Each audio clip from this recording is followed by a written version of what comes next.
होता. महाराष्ट्राचा जाणता राजा महादेवाच्या मंदिरात पोहोचला.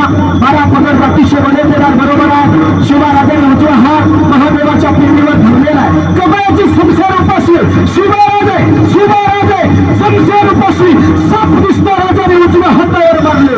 रक्त घळघळ महादेवाच्या पिंडीवर पडायला लागलं.